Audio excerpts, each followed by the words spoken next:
what I do on a Sunday. It's more like a resting day for me always, but I just want to make my room clean and ready for the new week.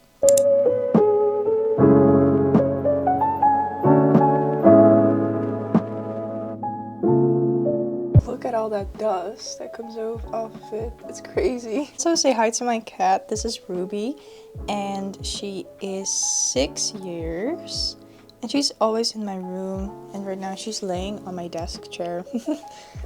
Right, Ruby? Looks like she's thinking about life. Yeah, so this is my cat, and you'll see her more in the videos, I'm sure of it.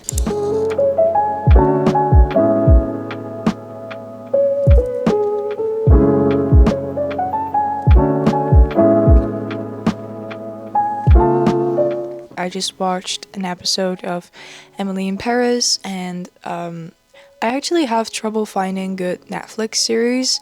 I just finished a really good one, Lock and Key, but now I have no idea what to watch, and I just started watching Emily in Paris, but I don't really know if it's my thing. I started it because I saw a lot of people like watching this show and saying that it's really good, but I don't know if it's something for me. So some help would be very appreciated. If you have like a good show or series that you think is amazing, then please put that in the comments, because I really have no idea what to watch now. It's always a little problem that I have. Like every single time I think, oh yeah, I have like a great show, and then then I'm finished because I'm binge watching it, and then I have nothing else to watch. It sometimes could be difficult to find the perfect book for the right mood that you're in. So for our first mood, I have cute romance, which is one of my favorites. So there are actually a lot of books that you can think about if you think about romance. I myself choose 2 books, which are these. These are both one of my favorite kind of books. Cute romance, right? What do you think about when you think about cute romance? You think about maybe a cute little town, or like 2 shy people who meet each other and fall in love, like a cute, very adorable romance story, right? Well, these 2 have it both. Let me first talk about the Pumpkin Spice Cafe. This book is about a new cafe owner who meets a local farmer, and they actually fall in love. And it's a really cute little autumn vibe book. I really recommend this one. It's very cute and very easy and simple to read. The book is written in a way that you don't want to stop reading, and it has very short chapters. So that's actually perfect for if you don't like long chapters like me, because I hate long chapters.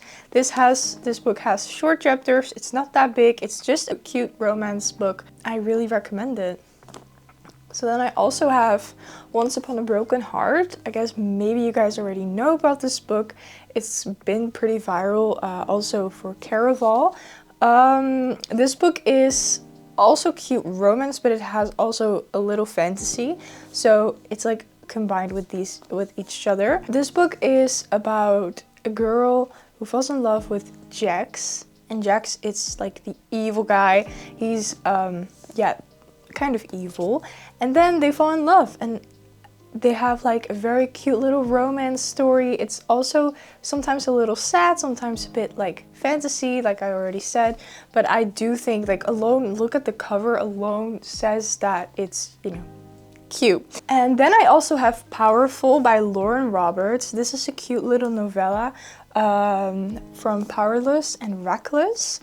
This story is so nice, so beautiful. It's a cute little book. It's about Adina and Makoto when Peyton is out for her trials, and the ending is heartbreaking. Let me already warn you, the ending is really, really sad, but I enjoyed it so much. It's like so adorable, and I really think you should read it. It's like a cute romance. The ending is incredibly sad. The 2 of them get really close, and it's very beautiful. So very highly recommend this one. So then, to get off the romance side, I have a little tension, like a lot of tension, romance, but also fantasy a little. These books are very, very good. Let me just first start with Powerless, which I just talked about because Powerful is a novella from this series. This is Powerless and Reckless, I have right here. These are both the same story. Powerful is a novella from another character, but there's so much tension in these two books. It's incredible. The main character, Peyton and Kai, they fall in love with each other, but they cannot be together, so they have a lot of tension. There's a lot of tension between the two characters. So if you like this, it's not spicy or anything. It's like the tension that builds up incredibly high. So if you like to read that like I do, then these books are very, very good. The chapters, again, are short, and it's a very good written book. The third book of the series will come out in April 2025, and then this one is already finished. So then there's also The Serpent and the Wings of Night. You may or may have not heard about this book. It has also a second book, which I haven't bought yet, but I really want to read it because this book has me hooked since I started reading. It's incredibly written and it is like a little thick. This book is about a human girl, the serpent, and a vampire, the Wings of Night, you know? So it's about a very like dark, mysterious, dangerous vampire and a human girl who knows how to fight, knows how to defend herself, but they both fall in love, and the girl is very scared that something's gonna happen to her, and the guy also is very scared. You know, it's like they're both very scared, but they both are in love with each other. So there's a lot of tension here. Highly recommend. Also, if you like fantasy and if you like Hunger Games or like a kind of vibe there where you have to do trials, which also happens in Powerful, then this book is also perfect for you. So then I have more like mysterious reads or like fantasy that has you hooked from the start. And here I have the first one, Caraval. This book is amazing. It has me hooked from the start, and Caraval is a Caraval that happens, if I'm right, every 100 years. There's one Caraval and it lasts for 5 days, and there's always like a prize that needs to be won and something that you have to do to win the prize. So there's two sisters. One sister gets captured and the other sister has to save her, or her sister will be lost forever, and she's also the prize. So this book is very, very good written, and I really like the characters here in it too. It also says in the beginning, remember, it's only a game. Because they say that everything that happens in Caraval is not real because it's a game, but after the game, people are still thinking about what happened because a lot happens. But it's only a game, you know? So it's very mysterious, very cool, you know? If you like those things, read Caraval. And I have another one that's basically almost the same, Lightlark. Lightlark looks a lot of Caraval. It's also Lightlark happens every 100 years. For every 100 years, the island of Lightlark appears for only 100 days to host a deadly game.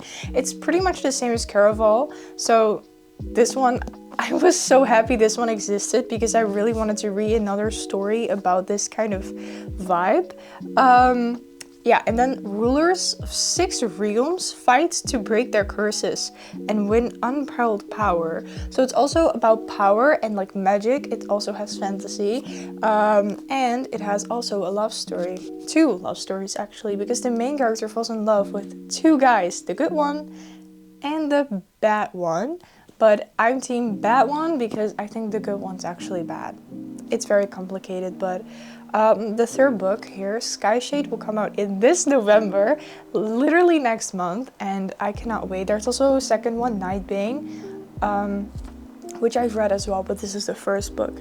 So I recommend reading this one first, which is literally a masterpiece, and I love this book so much. So then there's Prison Healer, which I believe is an absolute really good book. I don't think many people know about this book, but I heard it once on social media and I really wanted to check it out, and it turned out to actually be very, very nice, and I really, really enjoyed reading it. The Prison Healer is mysterious, scary.